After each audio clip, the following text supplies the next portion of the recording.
வணக்கம் எல்லாருக்கும். நான் உங்கள் பிரேம்குமார், C2 அகாடமியோட ஃபவுண்டர். ஓகே, இந்த வீடியோ எதுக்காக அப்படின்னு பார்த்தீங்கன்னா, நம்ம பாண்டிச்சேரியில் இருக்கக்கூடிய மேக்ஸிமம் எல்லா ஸ்கூல்ஸும் கவர்மெண்ட் ஸ்கூல்ஸ் ஃபர்ஸ்ட் வந்து ஸ்பீட் கன்வெர்ட் இன்டு சிபிஎஸ்சி இல்லைங்களா, ஸ்டேட் போர்டாக இருந்தது சிபிஎஸ்சி மாறிடுச்சு. அப்போ வந்து பார்த்தீங்கன்னா நிறைய பேருக்கு கைடன்ஸ் இல்லை. இப்போ ஃபார் எக்ஸாம்பிள் நம்ம பேரண்ட்ஸ் எடுத்துக்கிட்டோம் அப்படின்னு பார்த்தீங்கன்னா, நம்ம மோஸ்ட்டாக எல்லாருமே வந்து பார்த்தீங்கன்னா ஸ்டேட் போர்டில் படிச்சிருக்கோம். அப்போ சிபிஎஸ்சிக்கு எப்படி ஸ்டூடெண்ட்ஸ்க்கு கைட் பண்ணுறது அப்படின்றது ஒரு தெரியாத ஒரு விஷயமா இருக்குது. அப்போது அந்த ஒரு விஷயத்துக்காக ஹெல்ப் பண்ணுறதுக்காக இந்த ஒரு சின்ன வீடியோ. ஓகேங்களா?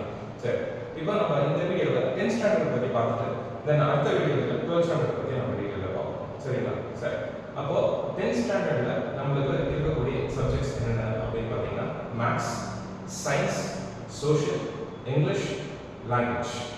ஓகேங்களா? ஸோ இதெல்லாம் தான் உங்களுக்கு இருக்கக்கூடிய லாங்குவேஜ் போர்ஷன் சப்ஜெக்ட்ஸ். சரி, இப்போ இதில் மெயினாக நம்ம வந்து எப்படி சிபிஎஸ்சிக்கு ப்ரிப்பேர் ஆகுது, என்ன ஸ்டேட் போர்டுக்கும் சிபிஎஸ்சிக்கு உள்ள வித்தியாசம் அப்படின்றத ஃபர்ஸ்ட் பார்க்கணும். முதல்ல நீங்கள் எந்த ஒரு விஷயமா இருந்தாலும் ஸோ ஸ்டடீஸை பொறுத்த வரைக்கும் அதுக்கு நீங்கள் ஒரு ஸ்டடி பிளான் அப்படின்றது போடணும். சரிங்களா? இப்போ நான் உங்களுக்கு புரியுற மாதிரி என்ன பண்ணுறேன் அப்படின்னா 2 சப்ஜெக்டை பேஸ் பண்ணி உங்களுக்கு எப்படி சிபிஎஸ்சிக்கு ப்ரிப்பேர் ஆகணும் அப்படின்றது உங்களுக்கு நான் சொல்றேன். சரிங்களா? இப்போ நம்மளோட ஸ்டடி பிளான் ஸ்டார்டிங்ல நம்ம எடுக்கக்கூடிய சப்ஜெக்ட்ஸ் 2. ஒன்று மேத், அடுத்தது சயின்ஸ். சரி, இப்போ மேத்ஸ் எடுத்து மேத்ஸை பொறுத்த வரைக்கும் எப்படி நம்ம ஒரு சாப்டரும் படிக்கணும் அப்படின்னு பார்த்தீங்கன்னா முதல்ல ஒரு சாப்டருக்கும் உள்ள கான்செப்ட் என்ன அப்படின்றத முதல்ல கிளியரா புரிஞ்சுக்கணும். அடுத்தது அந்த சாப்டர்ல உங்களுக்கு இருக்கக்கூடிய ஃபார்முலாஸ்,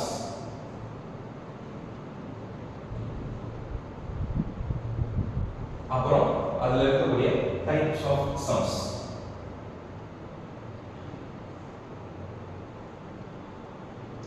இத கிளியரா புரிஞ்சிக்காம நீங்க ஒரு எக்ஸசைஸ்ல இருக்கக்கூடிய சம்ஸை ஸ்டார்ட் பண்றதுன்றது ரொம்ப தப்பான விஷயம். சரிங்களா?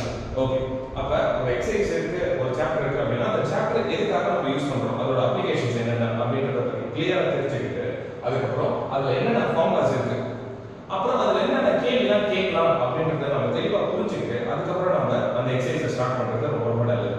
சரிங்களா? ஓகே, அடுத்தது நம்மளோட சயின்ஸ் பார்ப்போம். இப்போ நம்ம சயின்ஸ் எடுத்துக்கிட்டோம் அப்படின்னு பார்த்தீங்கன்னா அது 3 பார்ட் நம்ம பிரிக்கலாம்.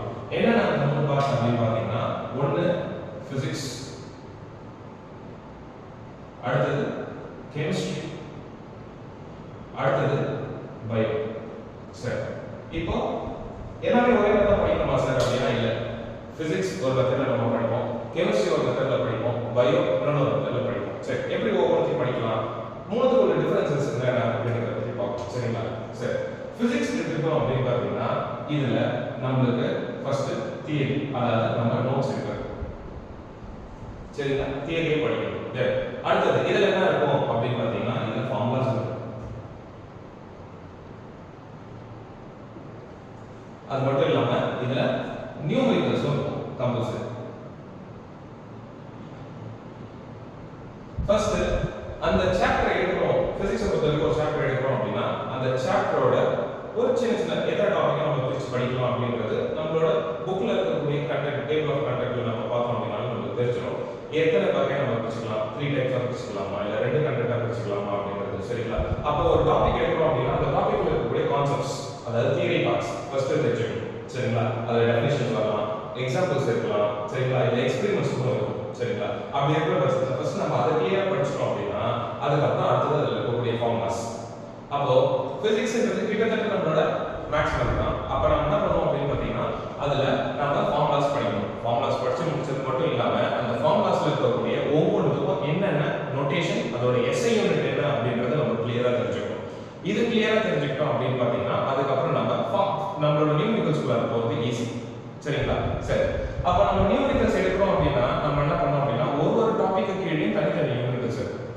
அப்போ ஒரு கொஸ்டினை படிக்கிறோம் அப்படின்னா அந்த கொஸ்டின்ல என்னென்ன கொடுத்துருக்காங்க, என்னென்ன கேட்கறாங்க அப்படின்றத பொறுத்து நம்ம கிட்ட இருக்கக்கூடிய ஃபார்முலாஸை நம்ம அதை யூட்டிலைஸ் பண்ண முடியுமா அப்படின்றத பார்க்கணும். பார்த்துட்டு அடுத்தது ப்ராக்டிஸ் பண்ணணும். ஸோ இதுதான் உங்களோட பிசிக்ஸ் பார்ட். சரிங்களா? அடுத்தது நம்ம கெமிஸ்ட்ரி போகும். கெமிஸ்ட்ரிக்கு ரொம்ப ரொம்ப முக்கியமான விஷயம் என்ன அப்படின்னு பார்த்தீங்கன்னா உங்களோட 9th ஸ்டாண்டர்ட் நீங்க ரொம்ப ஸ்ட்ராங்கா இருக்கும். அது ஏன் சார் நம்ம 9th ஸ்டாண்டர்ட் ஸ்ட்ராங்கா இருக்கும் அப்படின்னா கெமிஸ்ட்ரினாலே கெமிக்கல் ஈக்குவேஷன்ஸ் இருக்கும் சரிங்களா, அப்ப கெமிக்கல் ஃபார்முலாஸ் இருக்கும். இது இல்லாம கெமிஸ்ட்ரிங்கிறது ஒன்று கிடையாது சரிங்களா.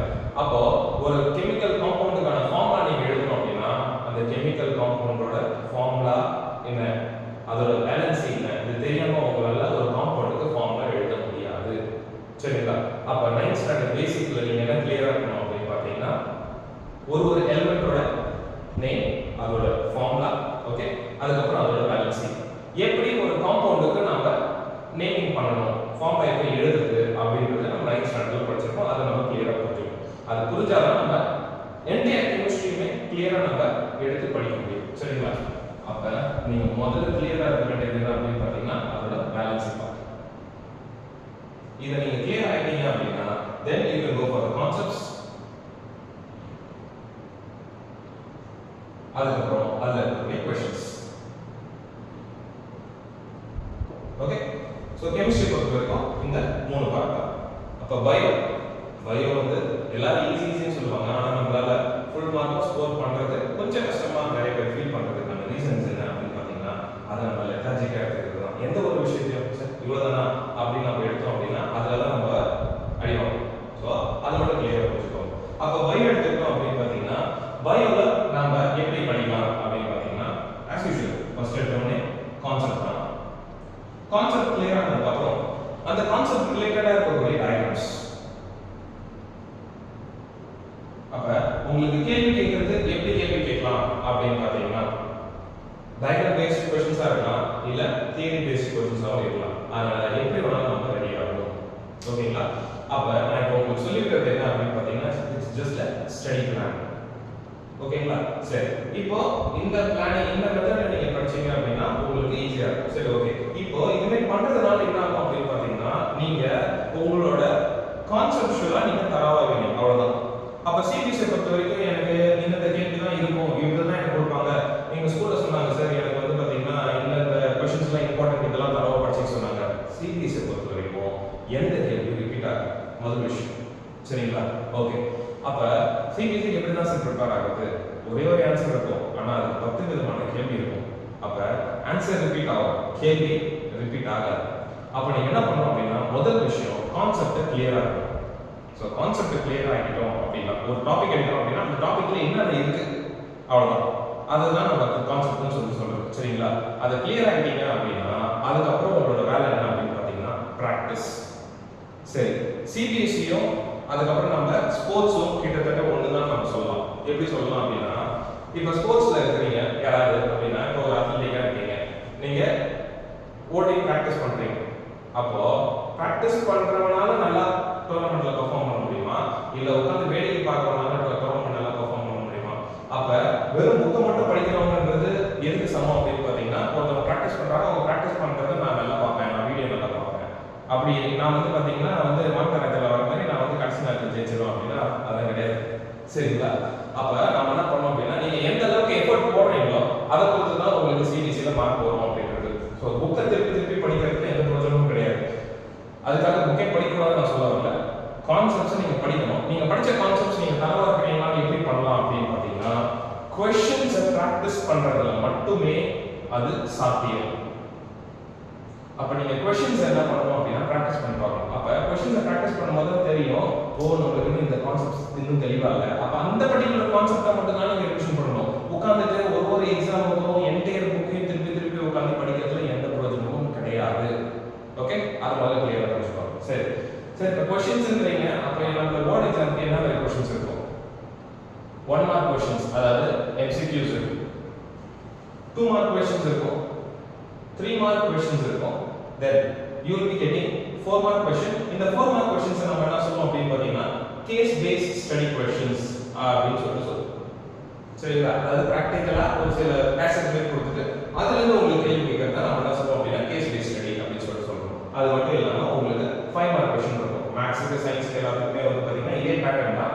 உங்களோட 10th ஸ்டாண்டர்டுக்கு உங்களோட ஓவரால் மார்க் என்ன அப்படின்னு பாத்தீங்கன்னா இட்ஸ் ஃபார் 8 மார்க்ஸ். நீங்க எழுத போறது 8 மார்க்ஸ், உங்களுக்கு இன்டர்னலா கொடுக்கறதுன்றது 20 மார்க்ஸ். சரிங்களா. ஓகே, சோ அப்ப இதுதான் விஷயம். அப்ப நான் எப்படிலாம் படிக்கலாம் சார், எக்ஸாம்க்கு முன்னாடி நான் உட்கார்ந்து படிச்சா நான் பாஸ் ஆயிடுவேனா அப்படின்னா 10th தப்பிக்கிறதுக்கு சான்ஸ் இருக்கு, 12thலாம் அந்த மாதிரிலாம் பண்ண வாய்ப்பே கிடையாது. சரிங்களா. அப்போ நீங்க முதல்ல என்ன பண்ணணும் அப்படின்னா, நான் உங்களுக்கு சொன்ன பிராக்டிஸ் இருக்கு. எப்படி டோர்னமெண்ட்டுக்கு முன்னாடி ஒரு நாள் மட்டும் பிராக்டிஸ் பண்ணா மட்டும் நீங்க ஜெயிச்சிட முடியுமா அப்படின்னா, வாய்ப்பில்லை. பார்ட்டிசிபேட் பண்ணலாம், அவ்வளவுதான். ஓகேங்களா? அப்ப நம்ம என்ன பண்ணணும் அப்படின்னு பார்த்தீங்கன்னா, எல்லா நாளும் அதை ப்ராக்டிஸ் செஷனை நம்ம வச்சுக்கணும். அப்ப எல்லா நாளும் நம்ம ப்ராக்டிஸ் செஷன் பண்ணணும்னா எப்படி சார்? நான் காலைல வந்து விடியகாலைல 3 மணிக்கு எழுந்திரிச்சு நைட் 12 மணி வரைக்கும் படிக்கணுமானா கிடையாது. நிறைய பேர் பண்ற தப்பு என்னன்னா, 2 எக்ஸ்ட்ரீம் எட்ஜ்ல தான் பசங்க இருக்கீங்க. எப்படி அப்படின்னு பார்த்தீங்கன்னா, ஒண்ணு சுத்தமா படிக்கிறதே கிடையாது. நைட்டு ஒரு 9 10 மணி வரைக்கும் தூங்குறது, ஒரு சில பேர் 9 10 மணிக்கும் தூங்குறது கிடையாது.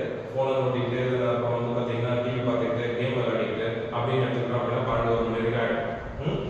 சரியா? அப்ப ஒரு சில பேர் என்ன பண்றீங்க அப்படின்னு பார்த்தீங்கன்னா, காலையில ஸ்கூல் பஸ் வரதுக்கு ஒரு 7:30 7:45 அப்படின்னா ஒரு 7 மணிக்கு எழுந்துச்சு அப்படி என்ன பண்றது, குளிச்சு ட்ரெஸ் வந்துட்டு சாப்பிடல அப்படியே சொல்ற வேண்டியது இல்லைங்களா? ஸோ அந்த ஒரு ஹேபிட் இருக்க வேண்டாம். சரிங்களா? எப்பயுமே நீங்க கொஞ்சம் கொஞ்சமா படிக்கும் போது உங்களுக்கு டைம்ன்றது நிறைய இருக்கும். அப்ப நீங்க என்ன மிஸ்டேக் பண்றீங்கிறது தெளிவா உங்களால என்ன பண்ண முடியும் அப்படின்னு பார்த்தீங்கன்னா யோசிக்க முடியும். அப்ப அவசரப்படக்கூடாது. கடைசி நேரத்தில் உட்காந்து அவசரப்பட முடியும். நம்மளால எதுவுமே மார்க்ஸ் ஸ்கோர் பண்ண முடியும். அதை பற்றி தெளிவாக புரிஞ்சுக்கணும். ஒரு ஸ்கூல்ல இன்னைக்கு ஒரு கான்செப்ட் நடத்திருக்காங்களா, ஈவினிங் வாங்க ஸ்கூலுக்கு புரியுற மாதிரி இருக்கும். நம்மளுக்கு தான் தெளிவாக புரிஞ்சிச்சு. அப்ப நம்ம என்ன பண்ணலாம், எக்ஸாம் பேப்பர் படிச்சிடலாம். இல்ல, அந்த டைம்ல நம்மளோட பெரிஃபரல் மெமரியில் மட்டும் தான் அது ஸ்டோர் ஆகும். இந்த இடத்துல நம்மளுக்கு அது ஸ்டோர் ஆகாது. அப்ப நம்ம வீட்டுக்கு வரதுக்கும் ஸ்கூல்ல நடத்துறதுக்கும் கிட்டத்தட்ட ஒரு 4 to 5 hours கேப் இருக்கும். அதுக்கப்புறம் நீங்க வீட்டுக்கு வந்து அதை ப்ரிப்பரேஷன் பண்ணும்போது இன்னும் தெளிவா அது நாக்கும் உங்களுக்கு புரியும். நிறைய டவுட்ஸ் வரும். அந்த டவுட்ஸை நம்ம மறுநாள் போய் கேள்வி கேட்கணும். அப்ப அந்த டவுட்ஸை கேட்டு அதுக்கப்புறம் அதுக்கான கொஸ்டின்ஸை நம்ம ப்ராக்டிஸ் பண்ண ஆரம்பிக்கணும். ஸோ எல்லா நாளுக்குமே எல்லா சப்ஜெக்ட்டுக்கும் ஒரு 1 hour அப்படின்ற மாதிரி நீங்க டைமை ஸ்ப்ளிட் அவுட் பண்ணி நீங்க ஒர்க் பண்ணணும். ஓகே, சரி. டைம் ஸ்ப்ளிட் அவுட் அப்படிங்கும் போது அதை நான் அடுத்த வீடியோவில் சொல்றேன். ஸோ இப்போதைக்கு நான் பேசிக்கா எப்படி போர்டு எக்ஸாம்ஸ்க்கு நம்ம ப்ரிப்பேர் ஆகலாம் அப்படின்றதான். சரிங்களா? இப்போ நீங்க ஒரு வாரத்துக்கு என்ன படிக்கிறீங்களோ, சரிங்களா, அதை நீங்க என்ன பண்ணலாம் அப்படின்னா வீக்லி ரிவிஷன் பண்ணணும். ஸோ மறந்துட வேண்டாம். ஓகேங்களா? சரி, இப்போ நான் ப்ராக்டிஸ் பண்றேன் சார். ப்ராக்டிஸ் பண்ண உடனே எனக்கு ஒரு சில கேள்விலாம் டவுட்டா இருக்கு, எப்படி ஆன்சர் பண்ணணும்னு தெரியல அப்படின்னா ரொம்ப சிம்பிளா சொல்றேன், கவனிச்சுக்கோங்க. சிபிஎஸ்சி பொறுத்த வரைக்கும் ஸ்டேட் போர்டில் எழுதுற மாதிரி வளன்னு யாரும் எதுவும் கேட்க போகிறது கிடையாது. புரியுதுங்களா? இப்போ ஒரு 2 மார்க் கொஸ்டின் இருக்கு அப்படின்னா அதுல இருக்கக்கூடிய என்ன கேள்வி கேட்கறாங்களோ அதுக்கான பாயிண்ட்ஸ் மட்டும்தான் உங்களுக்கு சயின்ஸோ சோஷியலோ இங்கிலீஷோ அதுல இருக்கும். So for example 2 mark question அப்படின்னா ஒரு 3 ல இருந்து 4 கரெக்டான அக்யூரேட்டான பாயிண்ட்ஸ் அதுல இருக்கும். 2 மார்க்ஸ்க்கு 3 to 4 பாயிண்ட்ஸ், 3 மார்க்ஸ்க்கு 5 to 6 பாயிண்ட்ஸ். ஓகேங்களா? தென் 5 மார்க்குக்கு ஒரு 10 to 15 பாயிண்ட்ஸ் அப்படின்ற மாதிரி பாயிண்ட் வைஸஸ்ல நீங்க எடுத்து கொடுக்குறீங்க அப்படிங்கும்போது as a teacher எங்களுக்கு கரெக்ஷன் பண்றது ரொம்ப ஈஸியா இருக்கும். புரியுதுங்களா? நம்ம பேராகிராஃபா எழுதும் போது இருக்கக்கூடிய விஷயம் வேற, பாயிண்ட்ஸா நீங்க கொடுக்கும்போது வந்து பாத்தீங்கன்னா இன்னும் ஈஸியா இருக்கும். அப்போ முக்கியமான விஷயம் கொஸ்டினை உட்காந்து பார்க்கறது முக்கியம் இல்லை, அதை எழுதி ப்ராக்டிஸ் பண்ணணும் வித்தின் த டைம் லிமிட். சரிங்களா? அது ரொம்ப ரொம்ப முக்கியம். ப்ராக்டிஸ் செஷன் அப்ப நம்ம இதுதான் கான்செப்ட்ஸ். ஸோ இதை நம்ம கிளியர் பண்ணிக்கலாம். அப்ப ரெண்டாவது விஷயம் என்ன அப்படின்னு பார்த்தீங்கன்னா ப்ராக்டிஸ் தான். கடைசி வரைக்கும் நம்ம பண்ணும்போது ப்ராக்டிஸ் தான், வேற எதுவுமே கிடையாது. சரிங்களா?